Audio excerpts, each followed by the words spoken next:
Nathan's voice rang through the dimly lit kitchen, a low, deliberate tone that sent a chill down my spine. "Having fun, Sophie?" he said, his voice cutting through the muffled laughter that had been echoing from the living room moments before. Sophie froze mid-sentence, her face draining of color as she turned toward the voice. Her boyfriend Ryan stood behind her, clutching a bottle of wine they'd brought for their supposedly romantic evening. His smile faltered immediately as his eyes darted between Sophie and me. The air was heavy with silence, the kind that suffocates every unspoken word. I leaned back against the counter, arms crossed, watching the scene unfold like a hunter sizing up his prey. The table was already set for two, candles flickering with the kind of ambience designed for a date, not a confrontation. Sophie's carefully laid plans of deceit were unraveling right before her eyes. "You didn't expect me to be here, did you?" I said, arching an eyebrow. Her lips trembled. "Nathan, this isn't what it looks like." Ryan's nervous chuckle betrayed his attempt at nonchalance. "Hey man, maybe we should just..." "Sit," I interrupted, pointing to the chairs. The authority in my tone left no room for argument. They complied like schoolchildren caught red-handed, their movements stiff and awkward. Sophie fidgeted with the edge of her dress while Ryan avoided eye contact entirely. I let the silence stretch, letting the weight of their betrayal settle around us like a noose tightening. Then, I slid a manila folder onto the table. It landed with a soft thud, but the impact it had on them was palpable. "What's this?" Sophie asked, her voice barely above a whisper. "Open it." Her hands shook as she reached for the folder, glancing at me as if hoping for mercy. Ryan shifted uncomfortably in his seat, his Adam's apple bobbing as he swallowed hard. Inside were photos, grainy, candid shots of them together. Meeting at a hotel. Holding hands in a park. The evidence was irrefutable. Sophie's face crumpled as she sifted through them, her breath hitching with each new image. Ryan leaned over to look, his expression shifting from panic to outright fear. "You hired someone to follow us?" Sophie's voice cracked. I leaned forward, my voice calm but deadly. "You gave me no choice." Ryan finally found his voice. "Look man, this isn't about you, okay? People fall out of love. It happens." "Out of love?" I echoed, my laughter bitter. "Is that what you call sneaking around like cowards? Destroying families?" Sophie reached for my hand, but I pulled away sharply. The motion sent her reeling back into her chair, tears streaming down her face. "Nathan, please? I made a mistake. It was a moment of weakness." I slammed my hand on the table, making them both jump. "A mistake is forgetting to pick up milk on your way home, Sophie. Not months of lying, sneaking, and betraying your vows." Ryan raised his hands in a placating gesture. "Look, this isn't good for anyone. Maybe we should all just cool down and talk later." "Later?" I repeated, my voice dangerously low. "After what? After you two run off and leave me to clean up the mess you've made?" I reached into my pocket and pulled out a small USB drive, holding it up for them to see. "What's that?" Sophie asked, her voice trembling. "Proof. Text messages. Videos. Everything I need to destroy any illusion of decency you two might have left." Ryan's face turned pale. "You wouldn't?" I smiled grimly. "You think I wouldn't? You don't know me at all, do you?" Sophie's sobs grew louder, her mascara streaking down her cheeks. "Nathan, please. We can fix this. We can go to counseling." "Counseling?" I repeated, leaning back in my chair. "Do you honestly think there's a therapist on this planet who can fix what you've done?" Ryan stood abruptly, his chair screeching against the floor. "Alright, tough. You've made your point. We're sorry, okay? What more do you want?" I rose to meet him, my height and fury towering over his feeble defiance. "What do I want? I want you out of my house. Out of my life. And out of hers." Ryan opened his mouth to argue, but the sound of a door slamming upstairs silenced him. We all froze, listening as footsteps descended the staircase. It was our daughter, Lily. Her wide, innocent eyes took in the scene. The photos, Sophie's tear-streaked face, Ryan's guilty posture, and the unspoken truth hit her like a freight train. "Daddy," she whispered. Sophie stood, reaching for Lily, but I stepped between them. Go back upstairs, sweetheart, I said softly. We'll talk later. Lily looked at her mother, then at me, tears welling in her eyes. Is it true? My silence was all the answer she needed. She turned and ran upstairs, her sobs echoing down the hall. Sophie collapsed into her chair, her body racked with guilt and grief. Ryan muttered something about leaving and bolted for the door, but not before I caught his arm. Don't think for a second that this is over, I hissed. You'll pay for what you've done. He nodded weakly and fled, leaving Sophie and me alone in the ruins of what used to be our life. The flickering candles on the table cast eerie shadows, their romantic glow now a cruel mockery of what could never be repaired. I stood in the living room, my pulse pounding in my ears like a war drum. The silence was unbearable, broken only by Sophie's soft sobs as she sat on the edge of the couch. The weight of her betrayal crushed any remaining tenderness I might have once felt for her. Across the room, Ryan hovered awkwardly near the doorway, a coward pretending to wait for instructions. You think you're walking out of here unscathed? I spat, my voice icy. You think you can just waltz into my home, wreck my family, and slink away? Sophie raised her head, her eyes swollen and red.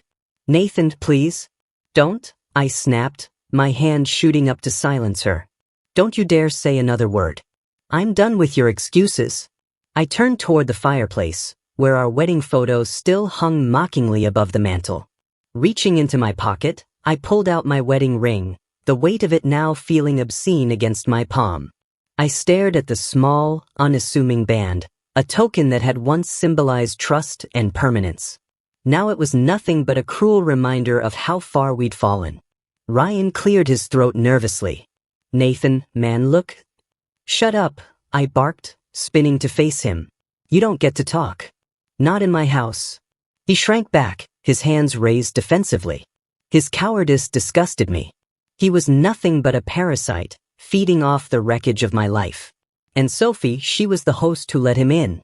I loved you, I said, my voice breaking as I turned to Sophie. God, I loved you. How could you do this to us? To Lily? Her face crumpled again. Nathan, I didn't mean. You didn't mean? I roared, the words ripping from my throat. You didn't mean to betray me? To sneak around with this piece of garbage while I was working to keep this family together? My voice echoed through the room, vibrating with a fury I hadn't realized I could feel. I crossed the room to the mantel, yanking the wedding photo from its place and hurling it to the ground. The glass shattered, shards scattering across the floor like tiny daggers. Sophie flinched at the sound, her hands covering her face. Nathan, please, I'll do anything. You'll do nothing, I said, venom dripping from every word. There's nothing you can do to fix this. I grabbed the poker from the fireplace and turned back to the room, its pointed end glinting in the light of the flickering flames. Sophie's eyes widened as I stomped toward the coffee table, where her wedding ring sat beside her phone. I slammed the poker onto the table, sending her phone clattering to the floor. Then, with a deliberate, measured motion, I slid her ring into the flames. No! Sophie screamed, lurching toward the fireplace. I blocked her with one arm, shoving her back onto the couch. It's over, I said coldly. Do you hear me? This marriage is over. The heat of the flames licked at my skin as I held my own ring aloft. For a moment, I hesitated, the ghost of my former self whispering that this act was final, irreversible. Then, with a flick of my wrist, I tossed the band into the fire. Ryan took a hesitant step forward. Nathan, don't you think you're... I rounded on him, the poker still gripped tightly in my hand. No. His face blanched, his mouth opening and closing like a fish gasping for air. When he didn't move, I took a threatening step toward him. I said, get out. Ryan bolted for the door, tripping over his own feet in his haste. The door slammed behind him, leaving Sophie and me alone once more. She sat frozen on the couch, her hands clasped tightly in her lap as if praying for some miracle. You too, I said quietly. She looked up, confused. What? Get out, I repeated, my voice devoid of emotion. Pack a bag and leave. I don't care where you go. Just get out of my house. Her lip quivered. Nathan, please, we can't end like this. Think of Lily. Lily? I laughed bitterly. You dare bring her into this?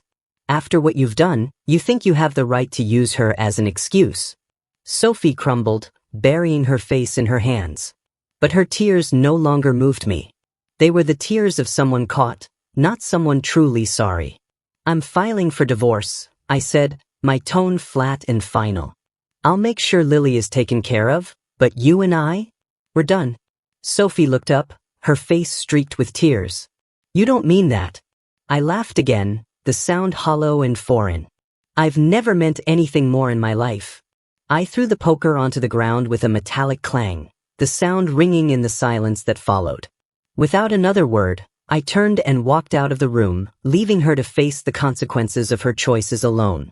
In the kitchen, I gripped the counter, my body trembling with rage and heartbreak. The image of Lily's tear-streaked face haunted me, a stark reminder of what Sophie and Ryan had stolen from us. The sound of Sophie's footsteps shuffling toward the stairs barely registered. She was packing, just as I'd ordered. I stayed there until I heard the front door close behind her, the house finally descending into a heavy, oppressive silence. The life I had built, the love I had cherished, lay in ashes, much like those rings in the fireplace. And yet, for the first time in years, I felt something almost like clarity. The first letter from her lawyer arrived 2 weeks after she left. It was a cold, clinical document, filled with legal jargon that barely disguised its purpose. Sophie wanted everything. Custody of Lily, half the house, and a sizable chunk of my income. I read it sitting at the same dining table where we used to share breakfast as a family, now strewn with the mess of my own frantic research into divorce law. The audacity of her demands ignited something deep in my chest, a fire that burned hotter than the anger I felt the night I threw her ring into the flames. She wasn't just fighting for a share of our life. She was trying to rewrite the narrative, painting herself as the victim in a betrayal she orchestrated. I called the only person I knew who could help, David, my old college friend, now a highly regarded family law attorney. Within days, we were poring over every scrap of documentation, financial statements, text messages, and records from the private investigator I'd hired when my suspicions about Sophie and Ryan had first surfaced. David leaned back in his chair, tapping a pen against the stack of papers. She's coming out swinging, he said. She's hired a shark. A shark? I asked, my throat dry. Jennifer Marks, he replied grimly. She's ruthless and she's good. You're going to need to be prepared for a fight. Prepared? I was more than prepared. I was ready to dismantle the fantasy she and her lawyer were trying to sell. Every late-night hour I spent compiling evidence felt like a shield against her lies. I wasn't just defending myself, I was defending my daughter's future. The custody battle was the centerpiece of her strategy. Sophie's petition painted a grotesque caricature of me, an unstable, volatile father who had destroyed his marriage in a fit of rage. She cited the destroyed wedding rings as proof of my uncontrollable temper and claimed my actions were traumatizing for Lily. I stared at her affidavit, my hands trembling with suppressed fury. Trauma? As if Lily hadn't already been through enough watching her mother sneak around and then leave in disgrace. I refused to let Sophie manipulate the situation any further. David and I crafted my response carefully, focusing on the facts. I submitted the photos of Sophie and Ryan, time-stamped evidence of their affair. I included text messages, emails, and every documented moment that proved Sophie's betrayal was a deliberate, ongoing act, not a spur-of-the-moment lapse, as her lawyer argued. The house was another battleground. Sophie wanted it, claiming it was essential for Lily's stability. Never mind that she had chosen to move in with Ryan, in his cramped apartment across town, the moment she left. I argued that uprooting Lily from her childhood home, just to satisfy Sophie's greed, would do far more harm than good. Jennifer Marks didn't make it easy. At every hearing, she came armed with accusations, twisting every detail of my life into a weapon. She called my decision to burn the wedding rings evidence of mental instability. She tried to paint my meticulous record-keeping as paranoia and questioned whether someone so obsessed with control was fit to parent a child. But I had David and I had the truth. For every claim she made, we had a counterpoint. The rings?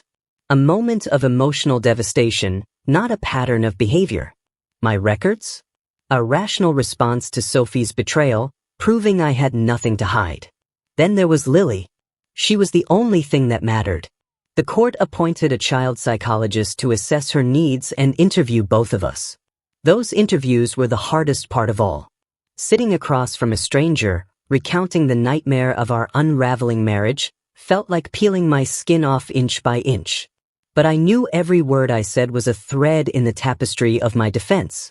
Sophie, of course, had her own version of events. She spoke of feeling trapped in a loveless marriage and claimed her relationship with Ryan only began after I'd emotionally abandoned her. I listened to her lies in court, her voice trembling with what I recognized as rehearsed emotion, and I wondered if the woman I'd married had ever been real at all. The psychologist's report was a mixed blessing. It noted that Lily was deeply affected by the separation but found no evidence to suggest I was an unfit parent. It also highlighted Sophie's decision to involve Ryan so quickly, describing it as potentially destabilizing for Lily. That single observation became a cornerstone of my case. Financially, Sophie's demands were staggering. She wanted alimony, claiming she'd sacrificed her career to raise Lily. I countered with evidence of her spending habits, extravagant purchases, unexplained withdrawals, and the luxury vacations she'd taken with Ryan while pretending to be visiting friends. I wasn't going to bankroll their new life together. Weeks turned into months. Every hearing, every deposition, was a fresh wound, reopening the pain of her betrayal and exposing the cracks in our life together. Sophie's demeanor in court was a grotesque performance, a combination of fragility and righteousness designed to sway the judge. But the evidence was on my side, and slowly, the tide began to turn. The day Sophie took the stand was a turning point. Under cross-examination, David pressed her on the timeline of her relationship with Ryan, forcing her to admit that it had begun while we were still married. Her polished veneer cracked, and for a moment, I saw the raw, unvarnished truth, guilt, anger, and the realization that she couldn't spin her way out of this.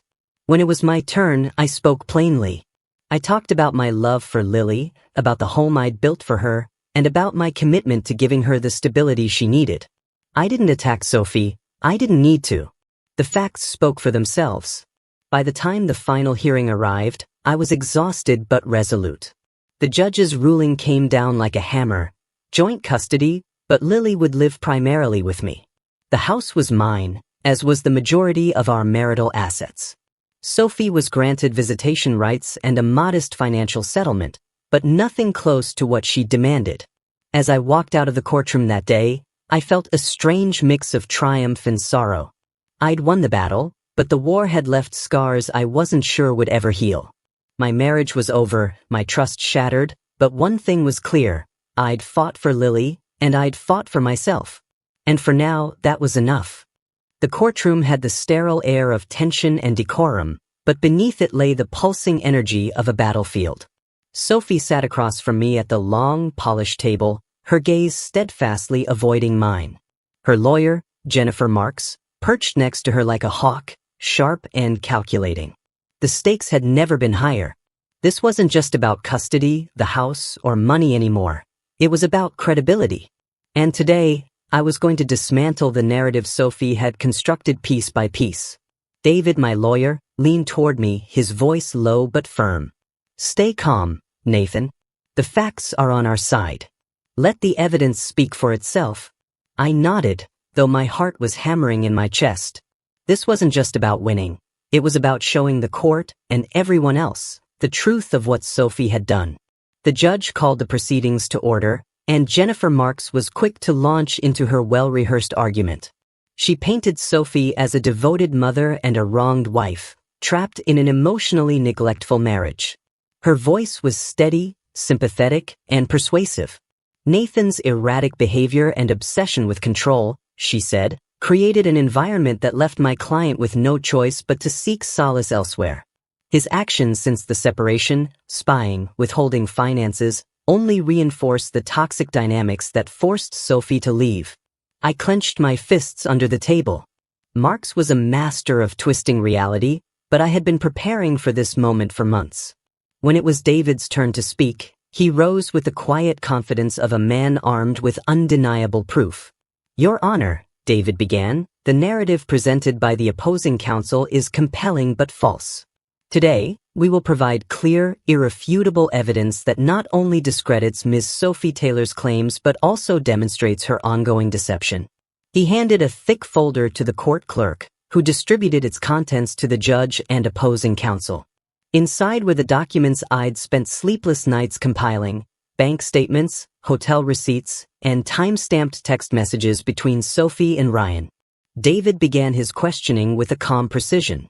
Miss Taylor, do you recall the date of your wedding anniversary? Sophie hesitated, then nodded. Yes. September 15th. And where were you on September 15th of last year? Her face faltered. I was at home. With Nathan and Lily. David produced a printed hotel receipt and held it up for the court to see. Isn't it true that you spent that night at the Halcyon Hotel with Mr. Ryan Fisher? Jennifer Marks objected, but the judge overruled her. Sophie's face paled as the receipt was entered into evidence. I wasn't thinking clearly, Sophie stammered. Nathan and I were having problems, and I needed space. David didn't let up. This wasn't a one-time lapse, was it? In fact, we have records of multiple stays at the same hotel, each accompanied by charges on your joint credit card. Charges Nathan was unaware of. The tension in the room thickened. Sophie's carefully constructed image of the devoted wife and mother was beginning to crack, but David wasn't finished. He moved to the next piece of evidence, a series of text messages between Sophie and Ryan, extracted from the phone records I'd painstakingly requested through legal channels. The messages were projected onto a screen for everyone to see. One in particular stood out, dated weeks before she left. Sophie, don't worry, I'll take care of it. Nathan won't know where the money's going. David turned to Sophie. Miss Taylor, what exactly were you referring to in this message? Her eyes darted to her lawyer, searching for an answer, but Marks was stone-faced. I don't remember. Let me help you, David said, pulling up another document. This is a transfer of $15,000 from your joint bank account to Mr. Fisher's personal account. Can you explain why you felt it necessary to financially support a man you claim to have only sought comfort from? Sophie's voice cracked. He needed help? Help, David repeated, letting the word hang in the air. While your husband was paying the mortgage and supporting your family, you were diverting funds to support your affair. Jennifer Marks rose to object again, this time on grounds of irrelevance, but the judge allowed the line of questioning to continue. Sophie was visibly unraveling, her polished facade slipping with every new piece of evidence. The final blow came when David presented a series of emails between Sophie and Ryan. They weren't just about their relationship, they were about me. They mocked my trust, derided my parenting, and even discussed strategies for how to spin the separation in Sophie's favor. The courtroom was silent as David read aloud. Ryan, just play the victim. Judges always side with the mom. Sophie, don't worry. I know exactly how to make him look unstable. I glanced at the judge, whose expression had shifted from neutral to disapproving. Sophie shrank in her seat, her gaze fixed on the table as if it could shield her from the judgment bearing down on her. When David finally sat down, the damage was done. Jennifer Marks tried to salvage what she could, spinning Sophie's actions as those of a desperate woman trying to escape a failing marriage. But the evidence was too damning, too specific to be dismissed. When it was my turn to speak, I kept my voice steady, though the anger simmered just beneath the surface. I described the toll Sophie's betrayal had taken, not just on me, but on Lily. I talked about the sleepless nights, the financial strain, and the heartbreak of discovering the woman I'd loved was funneling money to the man she'd chosen over her own family. I'm not here to punish Sophie, I said, looking directly at the judge. I'm here to protect my daughter, to give her stability, to ensure she grows up knowing the truth, not the story her mother tried to fabricate. By the time the judge adjourned for the day, I could see the shift in the room. The evidence was undeniable. Sophie's credibility was in tatters, and for the first time since this nightmare began, I felt like I was finally regaining control of my life. The final day of court was a blur of tension and muted whispers, the air heavy with anticipation. I sat at my table, my hands clasped tightly together, the faint hum of voices around me doing nothing to drown out the thundering of my pulse. Across the room, Sophie avoided my gaze. Her lawyer, Jennifer Marks, leaned in close, whispering something to her that made her nod stiffly. Sophie looked worn down, the fight draining from her piece by piece as the trial dragged on. David sat beside me, calm as ever, his fingers tapping lightly on a file folder containing every scrap of evidence we'd painstakingly gathered. He turned to me and said in a low voice, "We've done everything we can, Nathan. Now it's in the judge's hands." I nodded, though the words brought little comfort. This wasn't just about the custody of Lily or the division of assets. This was the culmination of months of sleepless nights, endless strategizing, and the slow dismantling of the life I thought I'd built. The judge entered, and the courtroom fell silent. Everyone rose, then sat again as she settled into her seat. Her expression was neutral, her tone firm as she began reading her decision. My stomach twisted with every pause, every shift in her tone, as if the words were being drawn out deliberately to test my endurance. After reviewing all evidence, testimony, and reports submitted in this case, she began, "This court has determined that the best interests of the child, Lily Taylor, lie in granting primary custody to her father, Nathan Taylor." The words hit me like a flood, washing over every fear and doubt that had plagued me since Sophie first filed her petition. I exhaled sharply, the breath I'd been holding for what felt like hours finally escaping. David placed a reassuring hand on my shoulder, but I couldn't look at him yet. I was still fixated on the judge's next words. "Ms. Taylor will retain visitation rights, including alternating weekends and scheduled holidays. These visits are contingent upon her adherence to court-mandated boundaries and counseling sessions recommended by the appointed child psychologist." I glanced at Sophie then. Her face was pale, her lips pressed into a thin line. She didn't cry, but the defeat was written in every rigid line of her posture. For a brief moment, I felt a pang of something, regret, pity, I wasn't sure. But it was fleeting, quickly replaced by the memory of her betrayal. The judge continued, addressing the division of marital assets. "Regarding the marital home, it is the court's decision that the property will remain with Mr. Taylor. Stability in the child's environment is paramount, and this residence is essential to maintaining that stability."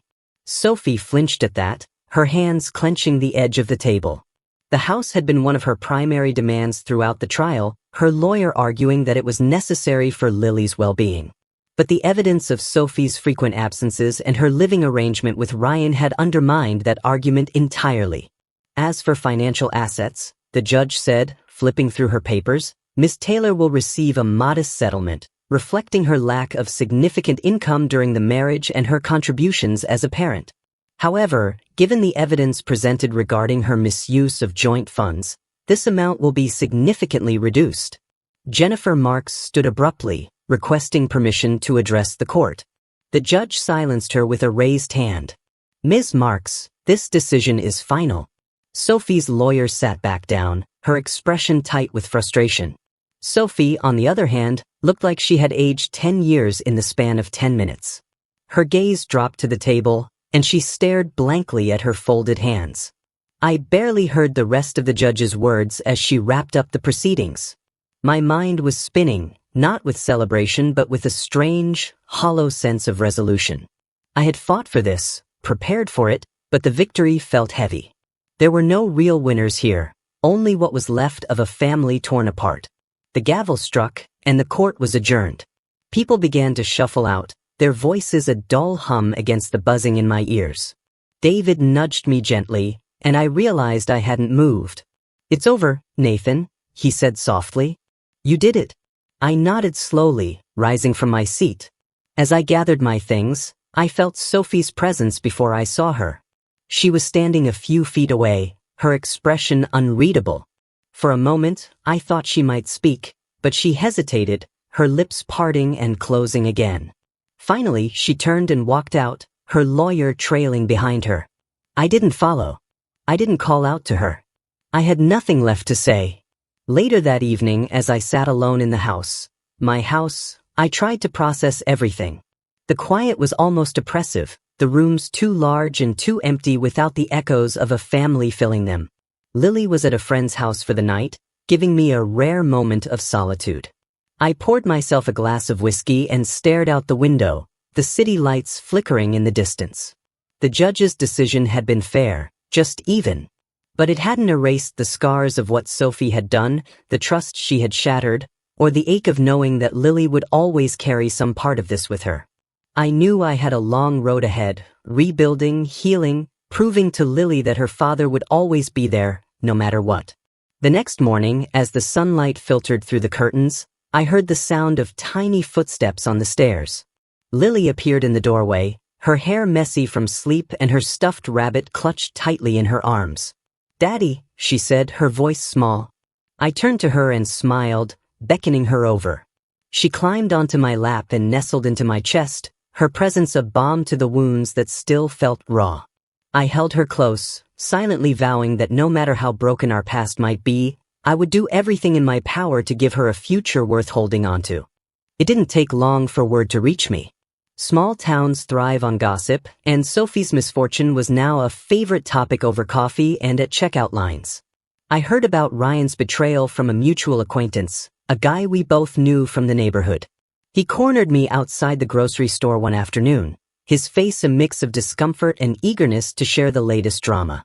"You hear about Sophie and Ryan?" he asked, lowering his voice like we were trading secrets. I shook my head, gripping my shopping bag tightly. "What about them?" He glanced around before continuing. "Ryan cleaned her out. Gambled away what little she got from the divorce settlement. Word is he took off last week, left her with nothing." For a moment, I couldn't process the words. Ryan, the smug opportunist who had wrecked my marriage and bled Sophie dry, had finally shown his true colors. I shouldn't have been surprised, but there was something surreal about hearing it out loud. "Good riddance," I muttered, turning to leave. But as I walked to my car, I couldn't help but feel a flicker of something I didn't want to name. Not sympathy exactly, but a bitter acknowledgement that Sophie had brought this on herself, and yet, it was still hard to picture her facing the aftermath alone. A few days later, the full picture started to take shape. Through the grapevine, I learned that Ryan's gambling habit wasn't new. Sophie had ignored the warning signs, brushed them off as minor indulgences, a harmless thrill. She'd even enabled him, dipping into her settlement to cover his mounting debts. It was all so predictable, so pathetic, that I couldn't decide whether to laugh or shake my head. Ryan had been running up tabs at local poker games and online casinos for months, betting more than he could ever hope to win back.